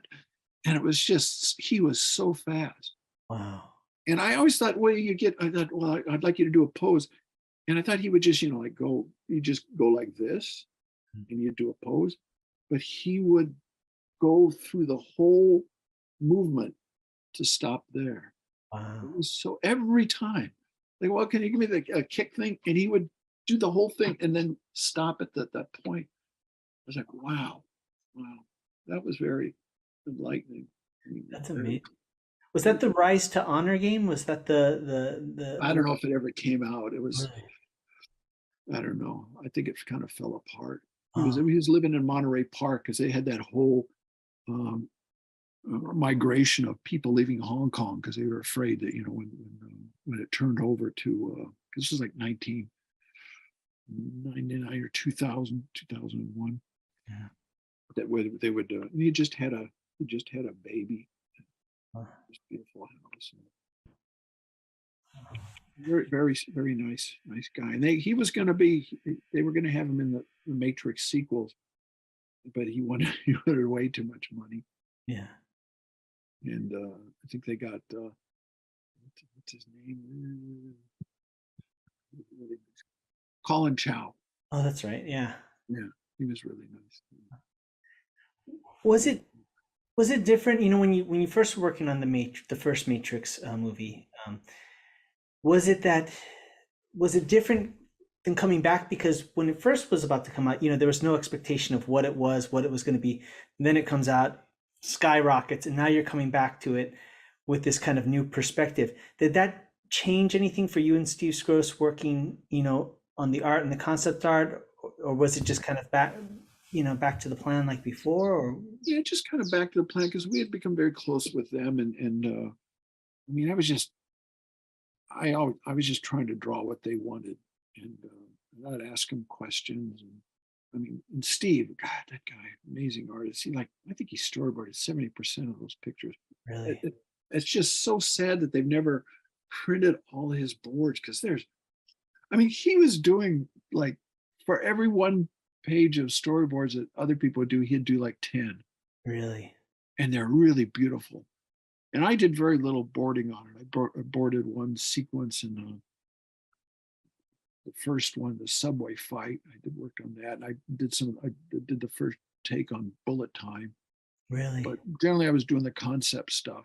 And every once in a while, I think in the second one, because the scene on the freeway where he's got Fishburne has a samurai sword. I wanted to draw that, and they let me draw that, but I drew it. I did like cutting the car, like the wheels off car. Just crazy stuff that would have cost a fortune. So none of that made it in the movie.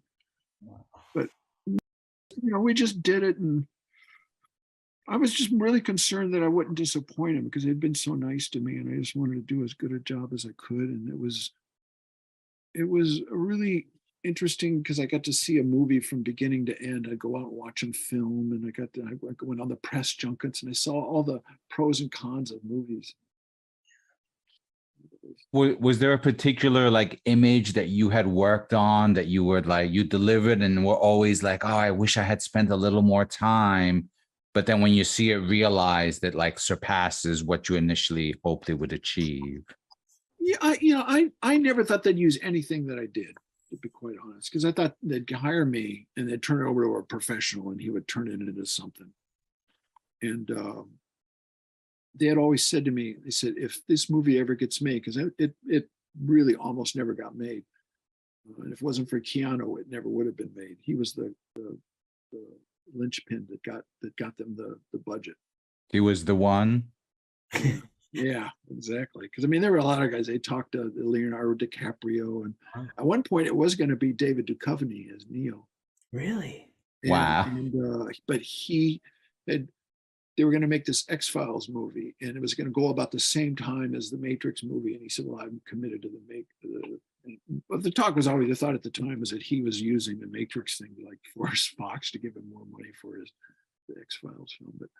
But Keanu was Johnny Depp couldn't wrap his head around the script, didn't understand it. Keanu did, and he wanted to do it, which is pretty astonishing, because he'd done that Johnny Mnemonic film, and that thing was a big disaster. That he would do another sort of a cyberpunk kind of a thing, but he,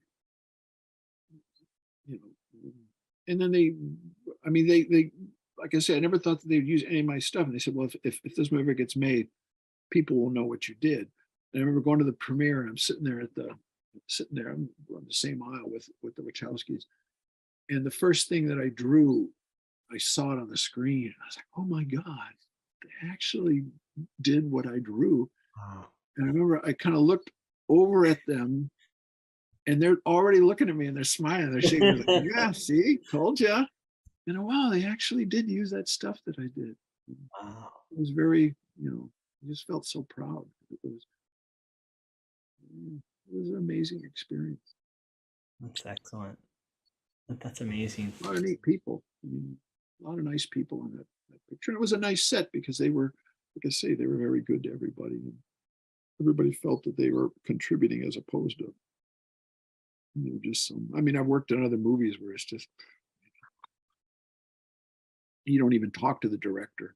You never get to see him. The production designer comes in, he takes your drawings and signs his name on them and gives them to the.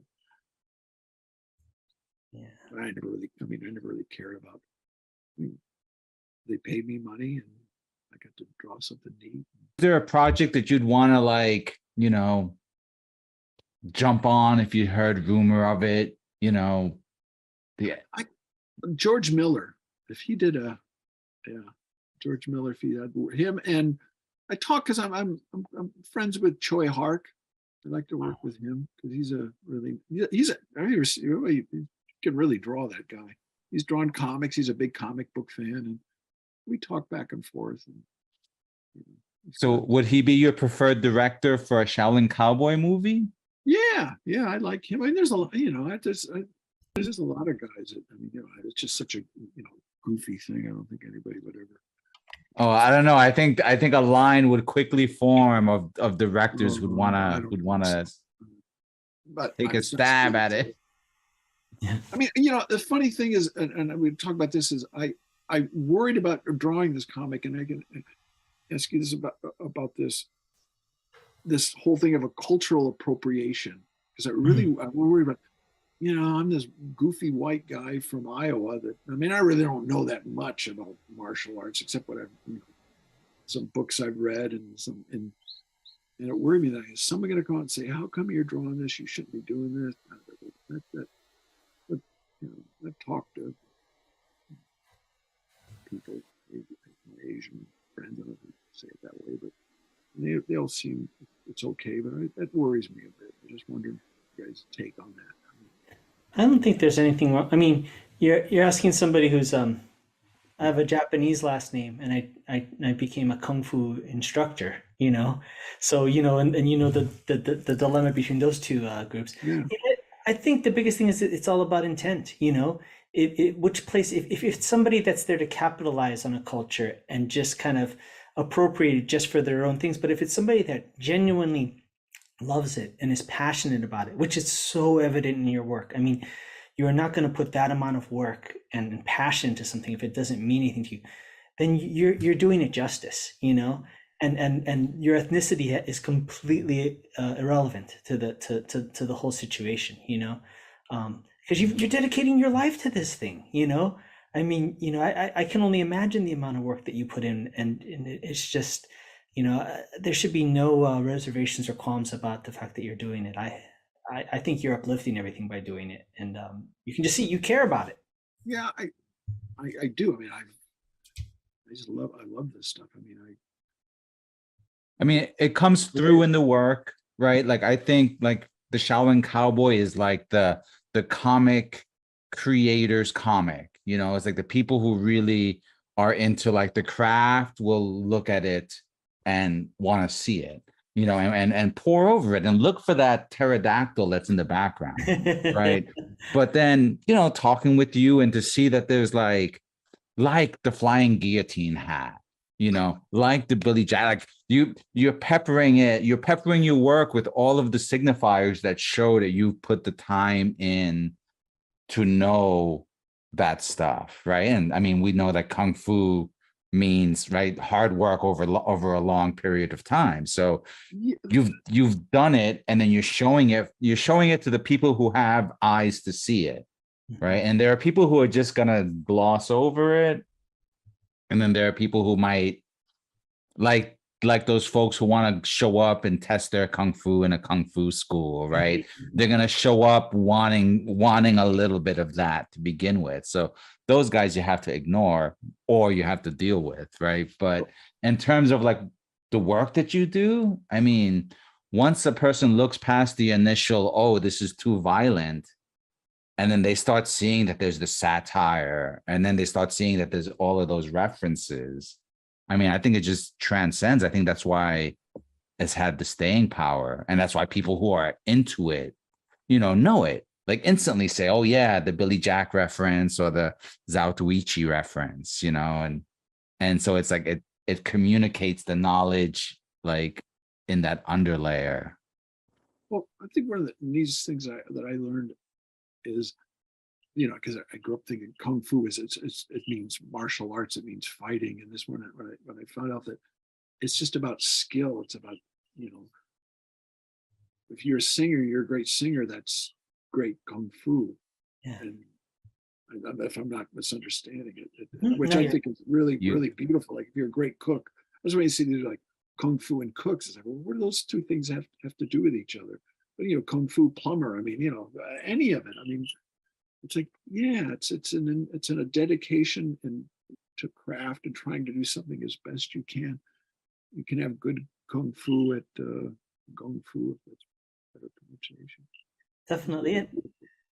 And it's all based on we're trapped in this vehicle, right? So whether you're drawing, whether you're doing martial arts, it's utilizing this and bringing those together. And like I can say, as somebody who wants to see more and more kung fu content all the time and all that, it's like the fact that you're dedicating so much time to bringing it with your amazing skill set is like, I'm happy because I feel like we need more people out there. Patrick and I talk about all the time, more people out there actually pushing that narrative, pushing that part of that culture. Because as a Sifu, it's really hard to get people excited about Kung Fu nowadays. They would rather do more modern martial arts or things like that. So the more people we have like you in our corner showing how amazing it is, the better. Can I ask you something? Because was it hard? The first time someone called you a shifu, how did that feel? I mean, was it kind of hard? Was it not just a silly question? Was it hard to accept or? I guess it's almost like, Sifu, the word is composed of teacher, father, right? Uh-huh. So it's kind of like once you have your flock, but so I don't know so much when somebody called me it, but I still remember the first time I went to a Kung Fu event with my students, right? I'm 45 now. I started being a Sifu when I was like in my early 20s. And we went to this event and I was used to being the follower, not the leader. Yeah. And we all got out of the car and we're going to go to this event and nobody's moving. And I'm waiting for somebody to walk ahead of me to get to the event. And all my students are standing behind me and they said, oh, I'm the leader now. So it was kind of like Bambi trying to walk on the ice. I kind of like took one step forward and another and they followed. And then, but you just kind of learn that's a role, right? It's my role is that. That's not necessarily who I am. That's just who I am in the context of these people. So, yeah. But you, sir, are a Sifu. I mean, there's no doubt about that. No doubt about that. Well, just like what we were saying, right? You could have good kung fu in music or tea, and you have good comics fu. I mean, if we had a plaque, we'd be like putting it out right there, Definitely. Did you guys watch? Because I watch these things because I know you probably because they're so crazy to me. Or those the Chinese TV shows, the adaptations of the Louis Cha novels. Those things are so crazy. Oh, what's so funny about that? My Sifu, who's a really old school, well-respected Sifu, very serious. I would try and talk to him about Kung Fu movies all the time. And he would go, why are you watching that junk? Just practice, it's nonsense, right? Yeah. So one time I visit him and we're eating lunch, we're eating dim sum, and he starts talking about a Louis Cha TV show. I've never seen him this way. His eyes are ablaze. He's excited. And he's talking about it because it's the ideal of all ideal Kung Fu. It's the chivalry. Yeah. And even though it's exaggerated, those internal concepts of funneling the chi and doing this are actually what everybody's trying to do. And he's never done this before. He stops us eating lunch and he says, look, I got to go home now and finish this up because I'm on disc number 7 and I got to get to number 8, but I'm really glad you came to visit. And so after that, I said, he's never like this. I have to look at these. It was the Heaven Sword Dragon Saber. There you go. Which one? Oh my gosh. There's so many versions of it. I think there's a new one just came out 2 years ago. And there's a movie that came out, I think, the last year. Oh yeah. So at the time, the only translated one I could find was the 80s one with Tony Leung. And it was really? And it was like part Dark Shadows TV series, because it was so low budget. And it's hilarious. They're supposed to be on a mountain, but you can tell that they're on a soundstage, and there's a painted backdrop. And as they're supposed to be walking up the mountain, you can hear a cargo truck in the background reversing in the background. But the acting was so good, and the story is so excellent. Yeah. You forget Those they're great. is it Jin Yong? Is that his name? Yeah, Jin Yong, Louis Cha, Jin Yong. Those Yeah. books are fantastic. But I've watched, the Condor Heroes, Return of the Condor's Hero, then the Heaven, which is the third one in the trilogy. But there's stuff in those like, oh my God, like especially in Return of the Condor's Heroes, where he's taught kung fu by a condor. Yeah. It's feeding him like adder bladders or some viper bladders that gives him, or eats a scorpion that gives him, or something. It's like, oh my God. Yeah. And I often wonder, because some of them I think are done in mainland China, if they don't like just take the soldiers and go, look, you're going to be in a movie this week. There's like 500 extras in these armies. Yeah. And even the wire work is just like, how are they doing that? Because they're floating over, trees and shit. And it's and I can imagine that they don't have the same kind of safety stuff they have in the United States. I can't imagine somebody doesn't get hurt filming those things. Yeah, no, the stories are fantastic. Oh, they're so great. I mean, they're addictive. I mean, you just want, and some of those moves are as you delve deeper into Kung Fu, there's some pretty out there stuff. I don't know if we can even put this on if I can tell you this, but I don't know if we can put this on the air because it's so outlandish. But I had heard you see this move a lot in Kung Fu, the Q Sao, the bridge hand. And I don't never told Patrick this, but this is a famous move. And my teacher told me about an incident with my grandmaster where they were in Hong Kong, and they got up in the morning, they went to go get some food, and there was a guy in a street stall, and he was being harassed by guys who were trying to extort money from him. And he hadn't even opened the stall yet, right? And so my grandmaster got really pissed off and went over to him and started chewing him out and said, you guys, how dare you? He hasn't even earned $1 and you're trying to get money out of them. So my teacher said, yeah, one of them threw a punch or a knife. He had a knife, you couldn't tell. But when he dove at my teacher, my grandmaster blocked with this. Mm-hmm.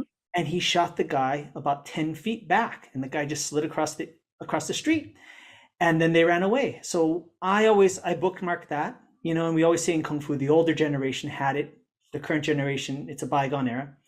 And I put that away. So about 5 years ago, I'm at my studio with my students, and I'm talking about this maneuver. And I'm explaining how you can apply it very softly, like to move it, or you can do it hard. And they don't understand. There's only 5 of us in the studio. I tell one of my students, okay, punch me.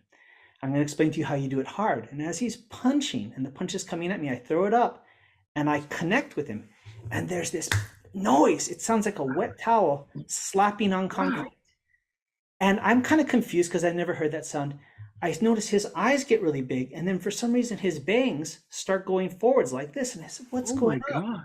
And then I realize he's starting to levitate. His feet are about this far off the ground. And he's going backwards in the air. And we have a glass window front, and he's going right towards the glass window. So as he's flying back there, I have the wherewithal that I reach up, I grab his wrist, and I yank him back down to the ground so he doesn't fly through it. Wow. All of us are completely weirded out. We can't believe what happened. None of us talk. I don't talk. My students don't talk. We just go back to doing our own thing. The next day, I finally work up the courage. I say, did what I think happened? And they go, yeah, Sifu. They said, so I asked him, I said, what did you feel? He said, I felt your arm connect. He goes, and then I felt the vibration, and it traveled through my arm into my chest. I felt my stance uproot, and I felt myself fly through the air.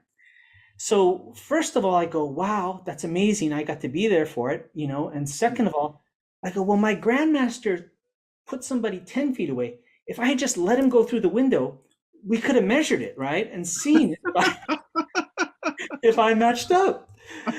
So then I go back to San Francisco Chinatown to my teacher, and I go, okay, I'm like a kid. He's like my dad. I want him to be proud of me. So I get my Chinese classmate to translate everything in detail, and we're eating lunch. And I'm waiting for him to do what I've always wanted him to do, to pat me on the shoulder and go, yes, you are the chosen one foretold of in the prophecy. But instead he looks at me and he goes, yeah, it happens. He goes, it happens sometimes. He goes, what happened is your force and his force, when you connected with him, you absorbed some of his momentum or his force, and you pushed it back at him. And he goes, the timing has to be perfect. Now, our acquaintance Gene Ching, I talked to him about this because I was writing an article once. He says, don't put it out there because then there's the burden of proof, you know, and it's not something you can just replicate, and it's not something you can talk about freely. It's just a moment in time that as a martial artist, you get to experience, and it's not even me that do it. I just got to be there to witness it and happen to be there. But there is that real stuff out there. It's absolutely crazy, isn't it? You know? Yeah. Wow. So yeah. That's how a man can pull a truck with his Johnson. That's the quote of the night. Sorry, guys. Sorry. No. I think you nailed it. but this is just an absolute pleasure. You know, it's like me too. Oh, really? I mean, it's a great honor. And can I ask you it's silly? Excuse me, I don't mean insulting. What do you teach? What school of my daughter does Eagle Claw. So I do Hongga, which is the style from Wong Fei Hong. So the reason I got into it was because of Jet Li movies, and I found out that the real Wong Fei Hong did this style, and I started learning it, and I thought I would be doing the no shadow kick like Jet Li. Yeah. And I found out that Jet Li does wushu, which is the acrobatic art, and the style I do is all about being low to the ground and throwing punches, and not nearly as flashy as Jet Li, but it's Wong Fei Hong style. So yeah. He told this story when he was doing those movies. They didn't get paid very much. They're under contract, and the extras would get paid more. What? And so sometimes he would do an extra to make extra money. They put like a beard on him, and his own movie that he was the star of. And he told this story once that they're doing this scene, this scene in the water, and it's really cold. And they're doing the fight, and he comes out of it. And he feels funny, and he reaches down, and his penis has disappeared because the water was so cold and it shrunk up inside. And he goes, "Oh my God!" And then I think it goes, "Run! You gotta run! And he runs, and he goes, "Run! To heat his body up." And eventually they came back down. That's amazing. That is a story for the ages, you know. He was going to he thought he had done all he could in movies, and he was just kind of fed up, and he was gonna go into a Shaolin monastery. He was just gonna give it up and go in, and he goes to the monastery, and the abbot comes out and he says, "Go home. You're not ready yet. Things are going to happen." He goes home, he gets a call, and it's Joel Silver. And wow, that's amazing. Was that Kiss of the Dragon that he got called for? Which Romeo's bleeding or whatever. Oh, Romeo must die. Horrible, you know. When I was in Hong Kong, I got to ask my grandmaster about the real Wong Fei Hong. Because if you remember the Wong Fei Hong movies, Lam Sai Wing, the Fat Butcher, his nephew's my grandmaster. So wow, yeah. So we would go back and we talk to my grandmaster, and he would tell us a couple stories about the real Wong Fei Hong. Was Wong Fei Hong's family were all in the business of kung fu, right? The grandfather, the father who was in Iron Monkey, right, that Donnie Yen played, and then Wong Fei Hong. But after that, it stopped, and Wong Fei Hong's youngest son didn't want to learn kung fu. So he told him in front of all the students, he says, "If you don't practice more, I'm going to beat you up in front of everybody." So he didn't. So Wong Fei Hong beat up his son in front of all the students. And as he walked away upset, all the students went over to Wong Fei Hong's son and said, "Why did you do that? If you just practiced, your dad wouldn't beat you." And he said, "No, you're stupid." He goes, "I only had to get beat up once. You have to practice kung fu your whole life." Yeah. Wow. Yeah. And the other story that was really fascinating was about Wong Fei Hong and Lam Sai Wing, the butcher. And so I guess one time Wong Fei Hong had to go out of town, and he asked Lam Sai Wing for money. He needed money for his trip. So he went to all the students, "Please give me money. I need to get out of town." So he went to Lam Sai Wing, and Lam Sai Wing said, "Sifu, I'm a butcher. I don't have the money to give you." And he had a gold necklace. And he said, "Well, what about that gold necklace around your neck?" And so Lam Sai Wing said, "Oh, Sifu, I can't give this to you. This is like a family heirloom." So Wong Fei Hong says, "Okay, fine." And then Lam Sai Wing thought about it. He goes, "Oh, I feel so bad. He's my Sifu. He's done." So he gives him his gold necklace. "Sifu, take the gold necklace, use it as you will." And so Wang Fei Hong said, okay, you have heart. He says, Yao Sam, you have heart. You're a good guy. He goes, now I'll teach you my 9 favorite punches, the 9 unique fists of Hong Ga. So that's the only 2 stories that I got about the real Wang Fei. And what happened to Wong Fei? How does he end? He got sick. So he had a tragic life towards the end. He had several wives. I think the first 2 died. The last one survived. And then he died of old age. His wife became a sifu. And his wife was a sifu in her own right, of another style called Mokka. And she was much younger than him. And he met her when he was elderly. He was doing a kung fu performance, and he kicked his shoe accidentally out into the crowd, and it hit her in the face. And so she went up to him and slapped him in the face and chewed him out and said, like, you're a kung fu master, you should know better. And instead of him being upset, he kind of was like, oh, I like this young girl. She's got fire, right? So he started courting her, and she became his last wife. And after he died, she continued teaching. And my sifu saw her do a demonstration in the 1950s. And this, I've been wanting to get this weapon for years. She brought out Wang Fei Hong's staff, this special staff. And the staff was pliable like rubber, but really hard. And what it is the banyan tree. So what you do is a specialist type of staff. What you do is you go to a banyan tree, you go to the vine, and you cut the bottom of the vine, because it's going to go to the earth. You get a jar of linseed oil, and you let the vine soak up the linseed oil so it goes inside the vine. And then you cut the top of the vine off, and you kind of polish it in the linseed oil, and that makes it very hard and very pliable. And she brought out this staff at an event in Hong Kong and showed it, and my sifu was saying, yeah, it actually was like bending like rubber. So that, yeah, it just it just gets more and more fascinating when you find out these stories, So but so if I see a banyan tree staff in Shaolin Cowboy, I hope one of the people that gets killed in the background, I hope it looks like me. I want to be one of the It's all because I did this thing with this chainsaw, and it's on the staff with each end of the chainsaw, double tiger chainsaw. Like, what's the goofiest thing I could think of, and that was one of them. But it was hard to run because it's so long that I kept thinking, well, everything I do, everything in CinemaScope, because I have room for him to be able to spin that thing around. But those I was thinking that in terms of drawings, like, well, the nunchucks are easier because you don't need as much, in my head, as much space to draw them. But if I worked that out, I could figure it out, because it just. But I don't know. Like swords and stuff seem so much easier than. But the staff is so beautiful. Yeah, it's called in Kung Fu they say it's the first and the last weapon is the staff. It's the lowest level weapon you learn is the staff, and then there's usually a higher end version at the end, which is more complex.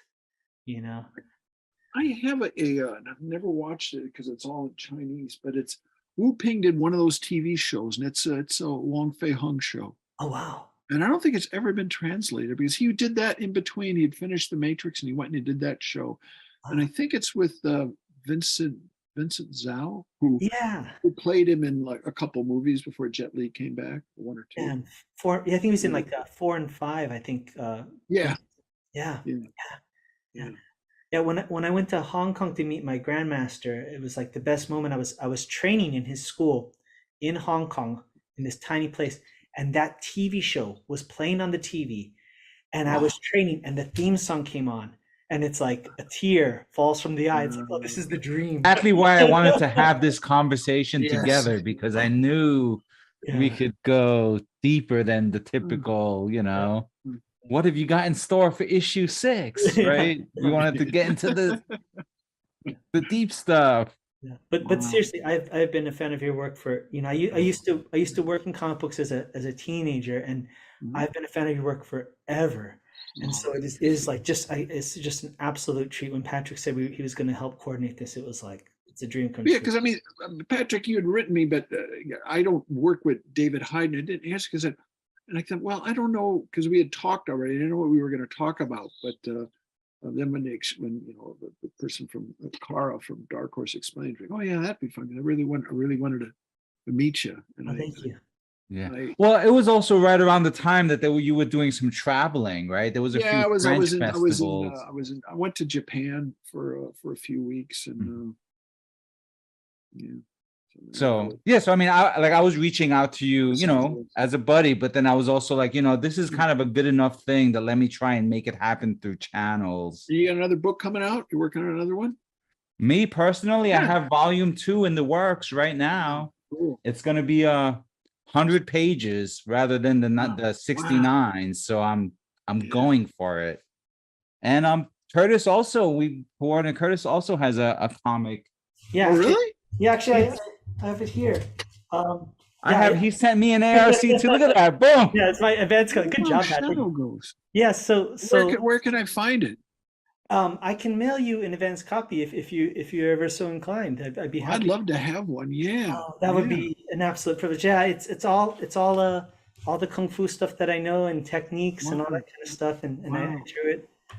Now, we've been doing a full court press to really let people know that there's kung fu and comics is more than just the fight scene, right? Like even though the fight scenes are awesome.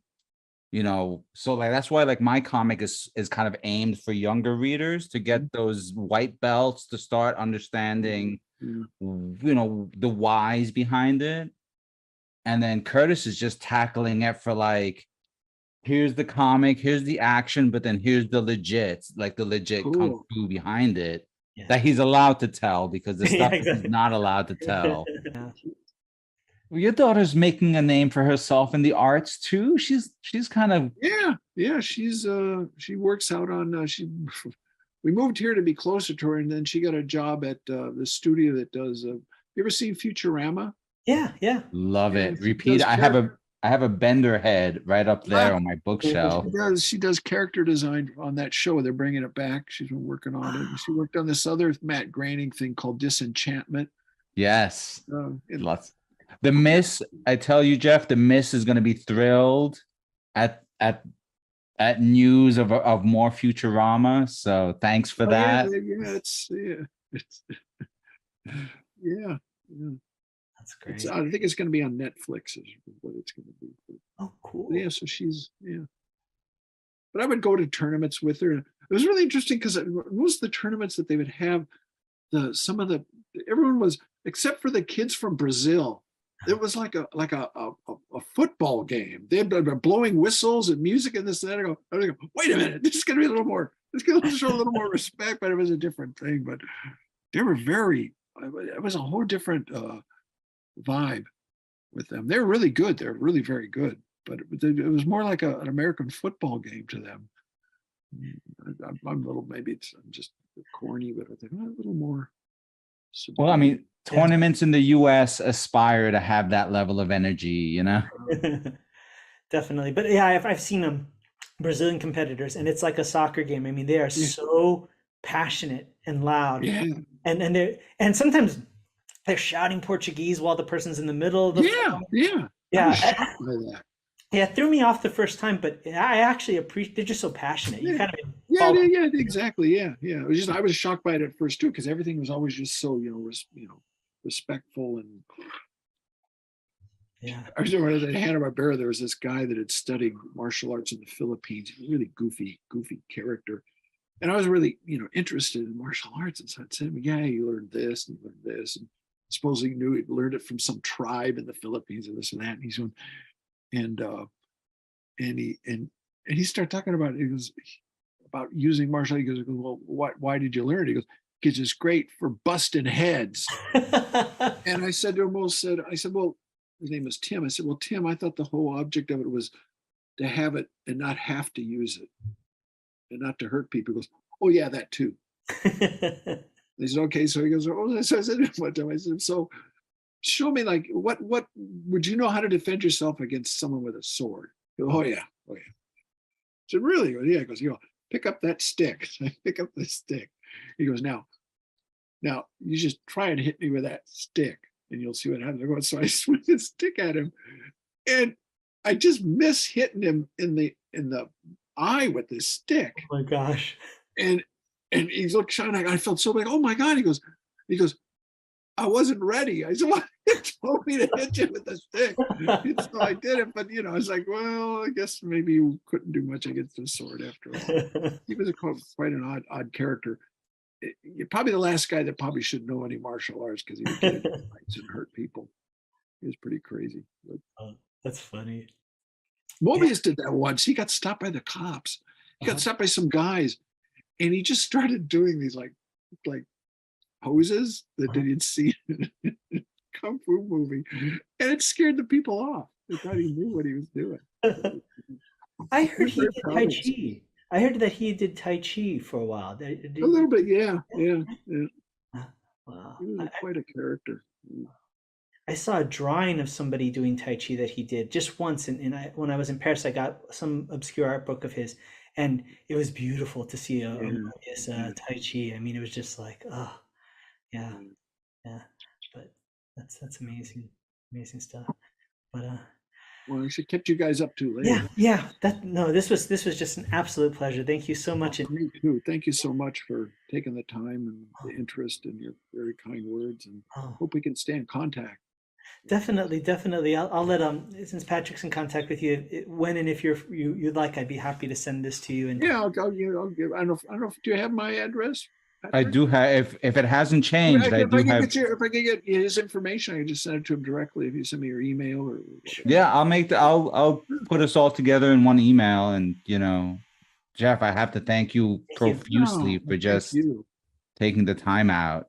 And just being a part of it. It takes so long to respond things. I always think, I gotta write a nice letter. I'll finish this and I'll do it. And then it's the next day. Well, I'll finish this and then. No, I mean, you're doing such good work. So that's the part that's like, keeps us all motivated, Definitely. Well, we'll definitely be in touch, and we look forward to what comes next. Thank you so much, Shifu. Yeah, thank you, Geof. Take care. Have a good one. Have a great day, Geof. We'll be in touch. Too. Get some good sleep tonight. Oh yeah, definitely. Yeah. Bye. We've got an early call. Bye. Take care. See ya. Okay, that was amazing, wasn't it, Patrick?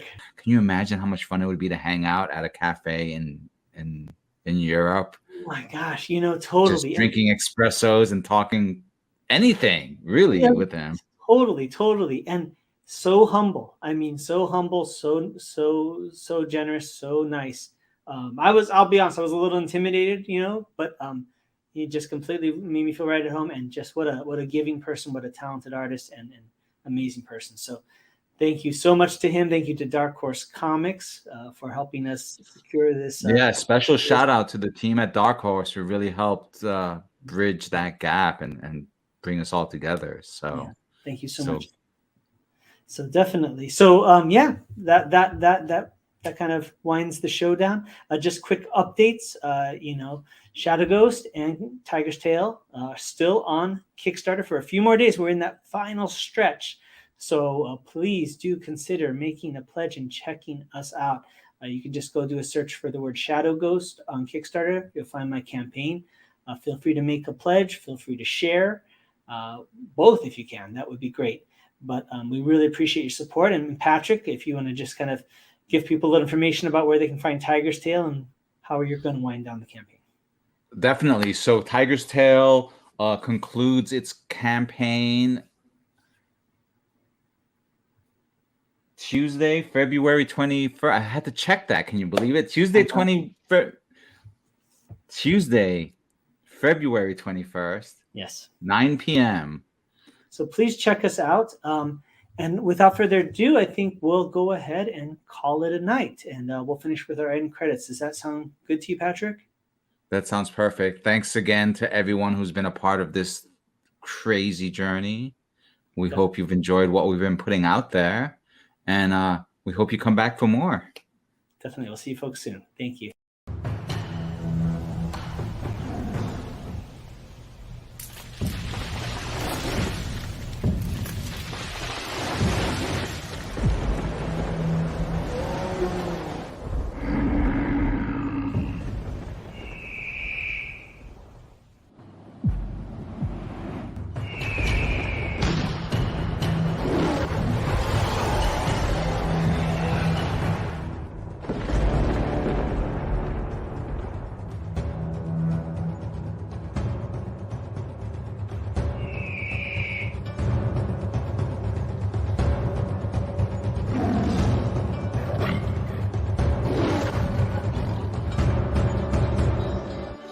I'm Plugo, author, illustrator, comic creator, and the art director for Kung Fu Magazine for more than 20 years. But I'm here to talk to you about a project that's really special to me. It's the middle grade graphic novel, A Tiger's Tale. Imagine the story of tigers and dragons and martial artists and monsters. So when I launched the campaign for A Tiger's Tale Volume 1, I did not know what to expect, but it succeeded thanks to a group of passionate backers. It was also awarded the Make More Comics art grant that year and was later featured as part of an art gallery exhibit.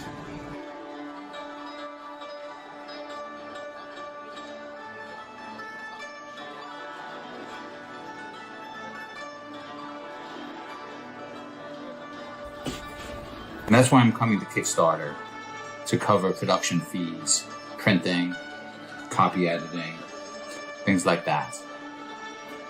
Books completed, with the exception of a few pages I've set aside for color over the course of the campaign. This turned out to be a popular feature of Volume 1's campaign, so I thought I'd bring it back for Volume 2. I think it's going to be great fun for everyone. Hope you'll support the campaign. I'm very excited about it. Thanks for stopping by.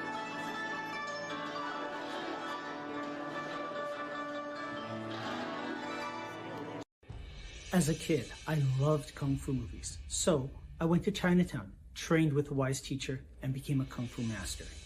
Sounds simple, right? Not really. My journey, like the study of Kung Fu, was as arduous as it was rewarding, filled with as many secrets as revelations and as much heartache as triumph. It's a defining moment in my life, and while I began studying Kung Fu to learn how to fight, what I discovered was a way to live. Martial arts never came easy to me. I was far from talented, and even farther from being the chosen one. It was only through years of tenacious perseverance that I was able to make steady progress. And so, I was surprised when my master told me that I should teach Kung Fu and share the art outside of Chinatown. I did just that and taught Kung Fu to my own students for 20 years. I always wanted to do more to share the art of Kung Fu with others, but was limited by only being able to teach those within my immediate area. What about the rest of the world? Then one day, I had one of the deepest insights about Kung Fu. I realized that the punches, kicks, throws, and myriad of martial maneuvers are merely the delivery system for the true essence of Kung Fu, the philosophy and way of life. Having worked for years as a professional artist and storyteller in film, animation, video games, and comic books, I realized that I could draw upon this unique skill set to share my passion for Kung Fu with the greater world. And so I created Shadow Ghost, a Kung Fu comic by a Kung Fu master. The first issue is created entirely by myself, from story and art to colors and lettering. Every panel is filled with unprecedented accuracy in its depiction of Kung Fu by a comic book creator who knows from first-hand experience what it means to be a Kung Fu master. Shadow Ghost is a martial arts coming-of-age story about a young man whose search for the truth about a legendary hero leads him to study Kung Fu, and through a twist of fate, becomes part of the legend himself. For the first time in comic book history, you can immerse yourself further in each issue with Kung Fu skills technology, powered by Tiger Crane Kung Fu. Scan the QR code at the back of the comic and follow an exclusive link to an online instructional video where I teach you Kung Fu techniques featured in this series. With Kung Fu skills technology, you can do more than just read about the Shadow Ghost saga. You can become a part of it. The first issue is completely finished and ready for print. All that's needed is for you to make a pledge of support so that we can fund the printing of the first issue. Together, we can share the wisdom of Kung Fu with the greater world. Shadow Ghost is the story of Kung Fu. It's about the people, the art, the culture, and the philosophy. It's my story and the story of those that I've learned from, taught, fought, and loved. Join me and become part of the vibrant legacy in a place and time where we might not be the chosen one, but where we can make a choice to be part of something bigger and greater than just ourselves. I'm Sifu Curtis Fujita, and this is Shadow Ghost, the Kung Fu comic by a Kung Fu master.